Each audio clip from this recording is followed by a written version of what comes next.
Do you know what's coming up at the Madison Symphony Orchestra? Limited tickets remain for their special MSO at the Movies live performances of Star Wars: A New Hope on February 22nd and 23rd. It's the Overture Concert Organ's 20th season, and it continues with the return of operatic tenor Limmy Pulliam. And the final forte is happening on March 5th, a free and open to the public event. Check out the upcoming events at the Madison Symphony at madisonsymphony.org/calendar.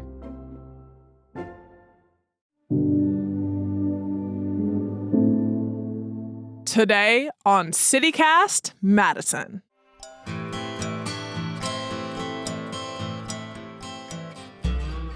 President Trump has signed an executive order threatening to pull federal funding for hospitals that provide gender-affirming care. Last week, a federal judge blocked that order, bringing temporary relief to the LGBTQ+ individuals and their families. But the future of their care and well-being is still very much in limbo as legal battles progress.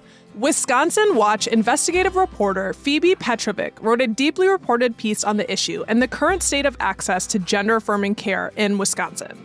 We sat down with her to get the latest. It's Tuesday, February 18th. I'm Bianca Martin, and here's what Madison's talking about.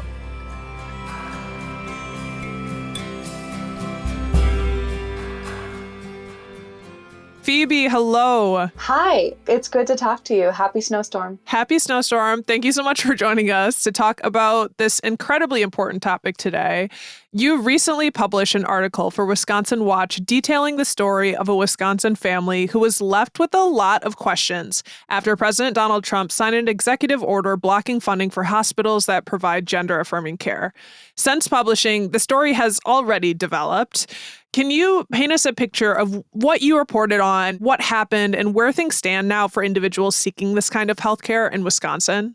Yeah, absolutely. So on January 28th, President Trump, as you said, signed an executive order threatening to withhold federal funding from hospitals that provide gender-affirming care for people up to age 19, which is notable because it wasn't just children. And the executive order doesn't have the force of law in that it can't tell hospitals what to do or dictate their care, but it obviously creates a threat of losing funding. And so we have two gender clinics in Wisconsin that are dedicated pediatric gender clinics at UW Health and Children's Wisconsin Hospital in Milwaukee. And I heard from a mom who has a young child who's 13 years old, a transgender girl who has been a patient of Children's in Milwaukee for a little over 4 years. And this young girl had been on blockers for quite some time and had actually gotten approved by the hospital to take that next step in gender-affirming care and to go on to hormone replacement therapy. And by blockers, you mean like puberty blockers? Yeah, so puberty blockers, which there's different ways you can administer them, but basically they put pause on your natural puberty and keep you kind of in that prepubescent state to give kids more time to figure out what is the right step for them. So this young girl had decided with her family, with her therapist, with her doctors, and then got approval from the hospital to proceed to that next step. And their appointment was abruptly canceled. And the mom told me she couldn't quite remember who brought it up, but basically the answer was, yeah, this is happening because of the executive order. That's the only reason you're not going to get this appointment. So I spoke to her a couple days after this had happened. She had already contacted representatives at the state and local level, trying to make anyone who would listen. We published a story on Thursday, and by the next morning, she got a call from her doctor reinstating that appointment, and that young girl was able to go get that appointment, and they were able to pick up the prescription for hormone therapy the next day. So that was a really quick turnaround, and then I heard from the executive director of FAIR Wisconsin, which is an LGBTQ advocacy group, that she had heard from multiple families whose care was reinstated after our reporting. So what changed? Public attention, I think, is the only thing that has changed. It's hard to know other than that because I and many other reporters and also state lawmakers have been contacting Children's to try to get an answer for them about how they're responding to this executive order, what their policy is, and we haven't heard anything. It's been sort of completely mum. I think the Milwaukee Journal Sentinel was able to get a response saying, like, something's coming, and I still haven't heard. I reached out to them this morning to see if they would provide a response in advance of talking with you, and I still haven't heard back. So they haven't told us at all what they have done, if they canceled appointments for multiple people, if they have reinstated them, why they've reinstated them. And the really big thing that is an uncertainty right now is whether or not Children's in particular is accepting new patients. Because it seems like from our reporting that they initially cut off treatment for existing patients, and then they reinstated that after my story and a couple other stories. We do not know whether or not they are accepting new patients. And the mom that I spoke to said, I'm so happy for my child, but it was never about my child, and I will keep fighting to make sure that all children in Wisconsin who need this care have access to this care. Yeah, so it's a extremely tenuous environment for funding purposes for providers, and also kind of a confusing legal environment. Even though you said this executive order doesn't have legal consequences, I assume people are still concerned about that. Before we get deeper in, so everyone's on the same page, what does gender-affirming care actually look like in practice? Yeah, so it is a collection of different treatments and supports and therapies to help people live as their authentic self, to help them live as the gender identity that most feels right to them. It looks like different things at different stages, and I reported on this for Wisconsin Watch 2 years ago now to see what does it actually look like in Wisconsin when you're going through these two gender clinics. And for young children who are way too early for puberty, it looks like going to the gender clinic to say, hey, what might be on the future horizon for me? How can I support my child now at this moment? Maybe it's like therapy so that they can sort of work out their feelings and their identity. It can even look like things like getting a haircut or changing your pronouns or changing your style of dress. As you get older, it can look like taking puberty blockers to delay that natural puberty that's programmed into your body at birth so that you can decide what you ultimately want to do. These have been administered to cisgender children for decades and studied in cisgender children for decades because they have been a therapy for precocious puberty for cis kids who get puberty much earlier than normal so that they can sort of be on the same time scale as their peers. So then after blockers, some people will move on to taking gender-affirming hormone therapy or hormone replacement therapy. And that means taking estrogen or testosterone, taking the hormones that you need to help your physical characteristics align with your gender identity, to help your outside match your inside. Also part of this is for some people, though we know it's a minority of trans people, there's also potentially surgeries involved to help, again, their physical characteristics align. So that was a lot of stuff. But basically, the short answer is it's complicated. It can look like different things for different people. Not everyone follows this one set path and does the same thing. People do what is right for them. And all of this is best practice evidence-based medicine. It is the only evidence-based treatment for gender dysphoria, and it is endorsed by every major medical association and organization in the United States. So this is really well-regarded stuff. And the other thing that's important to note that this mom mentioned is that it takes a long time. She and her daughter had been going to this gender clinic for 4.5 years, and were only just now going on hormones. And they had been talking about these for years and still had some more appointments to do before they could get access to the hormones after the hospital said it was okay. So it is a lot of talking and processing and being deliberate. And I think in recent years, there's been such an emphasis and effort to think about our healthcare holistically, including mental health care.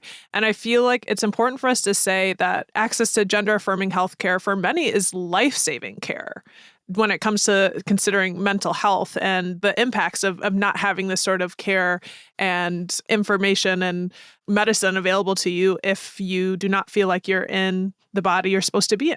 Yeah, and people that I've spoken to have described it as life-saving and life-affirming, that they're able to sort of live as themselves. Yeah, it strikes me when people are thinking about sort of the age ranges, when just talking about little kids, like why would you be putting them in situations to be discussing gender, these complex issues? But I feel like kids and teenagers, they know a lot about themselves. I feel like they don't get credit. One thing I have heard from multiple parents of transgender youth at this point is that their children know themselves better than most adults know themselves. That these kids really know who they are on a deep fundamental level, and have to assert that this mom told me the story about getting her daughter updating her name legally to the name that she chose, and the judge was like, well, you're so young, are you sure? And she was like, this is my name and this is who I am.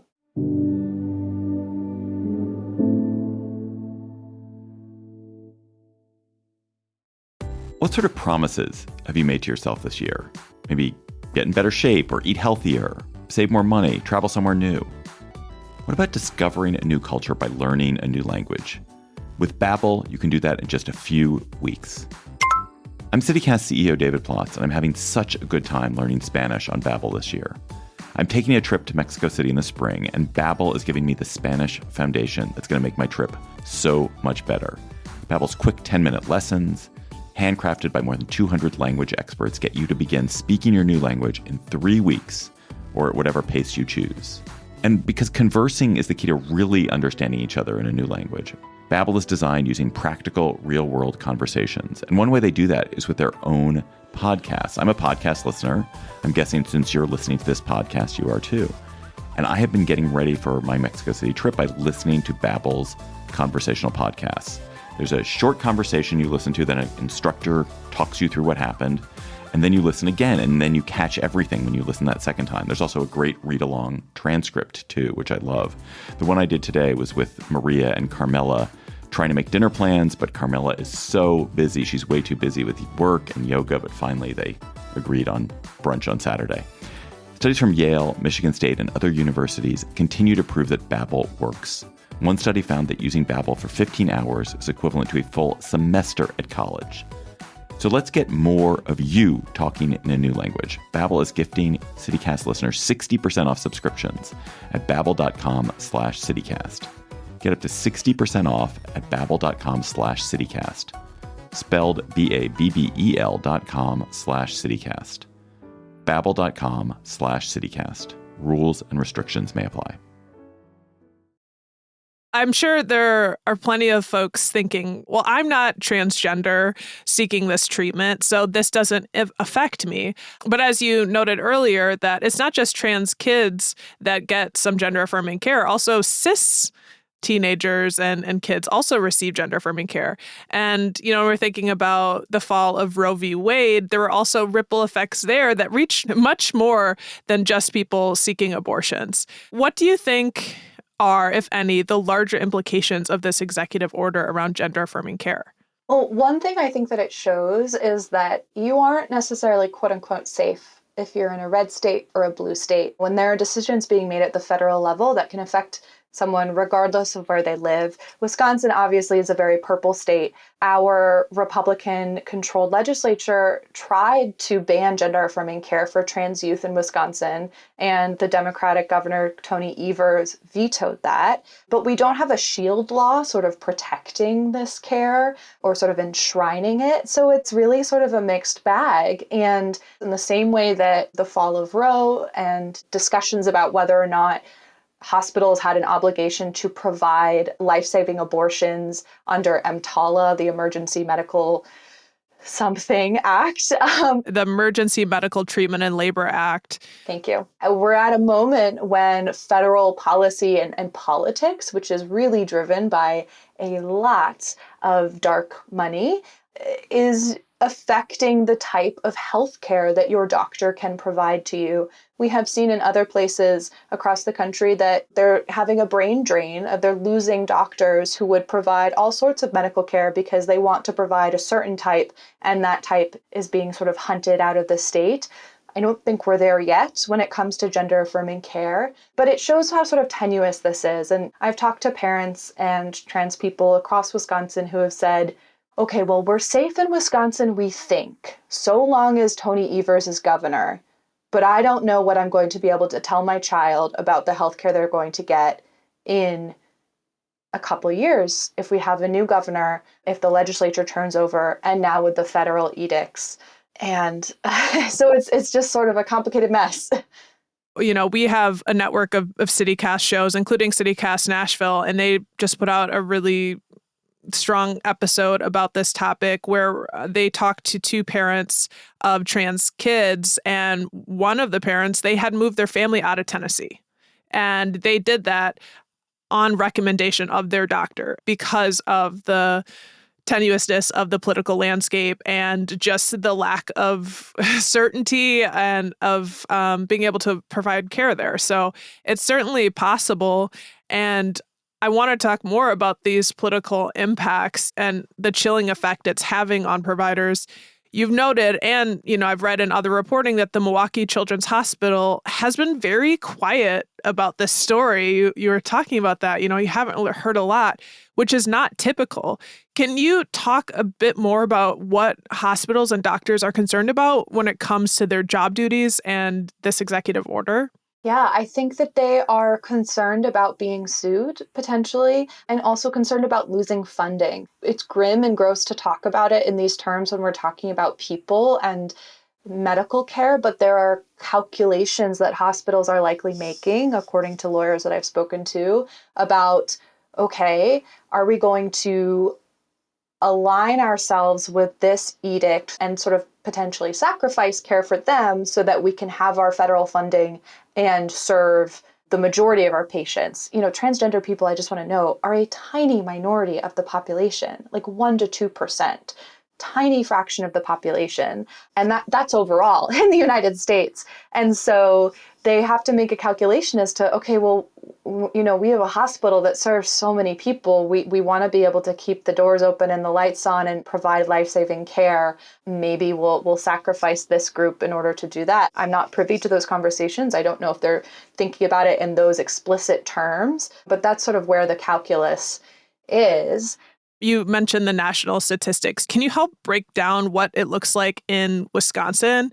Yeah, absolutely. So I have statistics from the Williams Institute, which is at UCLA Law, and they study LGBTQ populations. And we have, according to the latest numbers, were from 2022. And so our transgender adult population is 15,500 people across Wisconsin.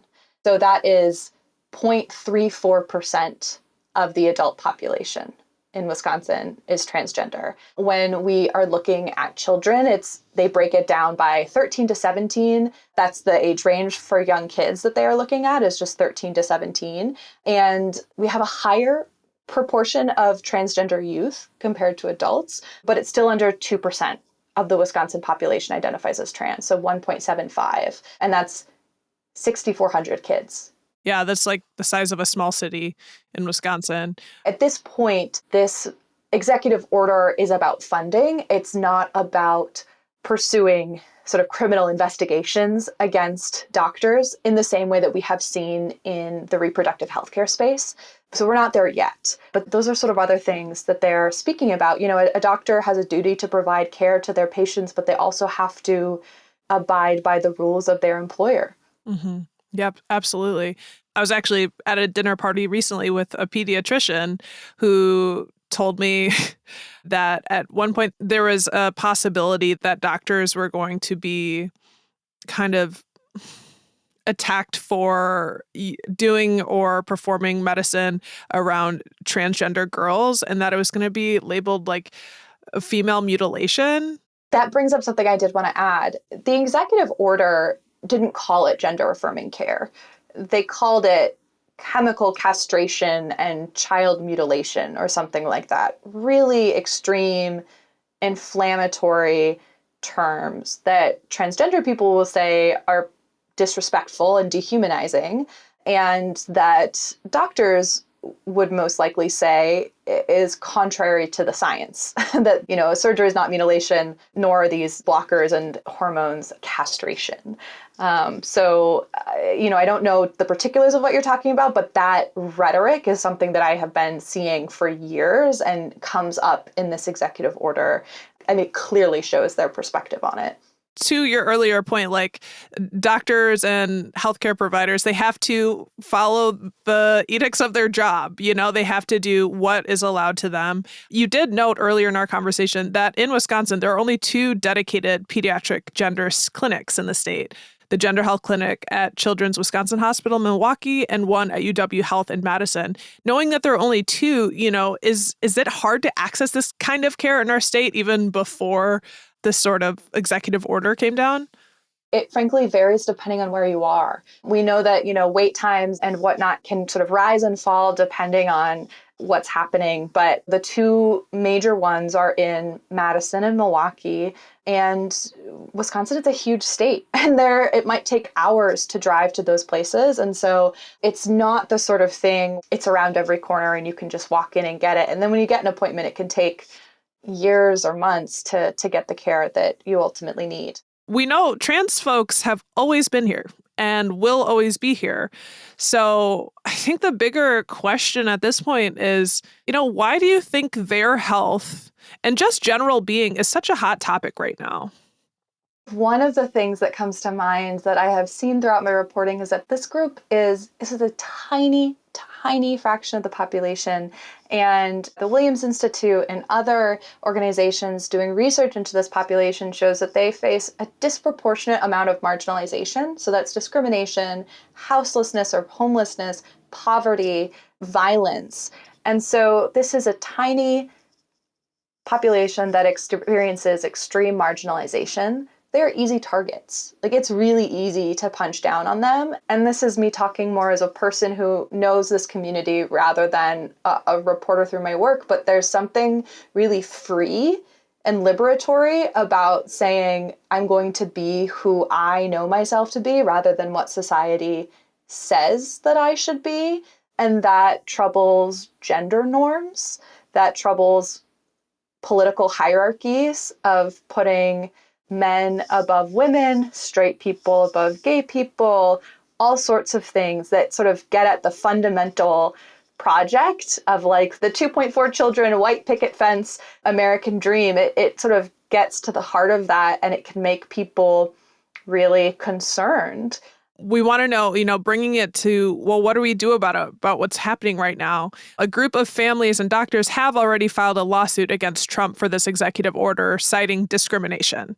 And that is also, by the way, something that's before the Supreme Court, who's set to rule in the coming months on whether a state gender-affirming care ban for youth constitutes sex discrimination. So Wisconsin isn't part of that suit, but our Attorney General Josh Kaul has issued a joint statement with other states' attorney generals supporting protecting access to gender-affirming care. That's where we're at now. Where do we go from here? So I will say that the mom that I spoke to and several other advocates in particular want Attorney General Josh Kaul to come out more strongly and issue a statement that's specific to Wisconsin, because the statement was a resounding support of gender-affirming care for trans youth, but it was 15 attorneys general. And so they're talking about different laws and said, where there are laws that protect the right to gender-affirming care, we will enforce them. We will fight back against intrusions into this care in other places. And they want Attorney General Josh Kaul to come out and say, look, pediatric gender clinics in Wisconsin, this is your obligation under the law. Do X. So they want something that's a little bit more clear to help the clinics determine where to go. I know that LGBTQ rights activists are going to be continuing to pressure these hospitals to accept new patients and to continue providing this care without fear or favor. And then everyone will sort of be watching with bated breath to see the results of the lawsuit and whatever the Supreme Court rules. Well, Phoebe, thank you so much for your time today and your reporting. We really, truly appreciate it. Thank you so much for having me.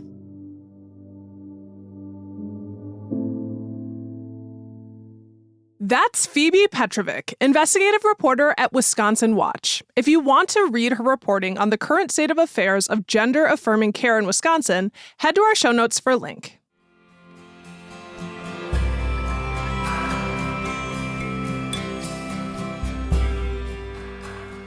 That's all for today, here on CityCast Madison. I'm Bianca Martin, your host. If you enjoyed the show, why not share this episode with someone in the trans or non-binary community? We'll be back tomorrow morning with more stories from around the city. Until then, take very good care.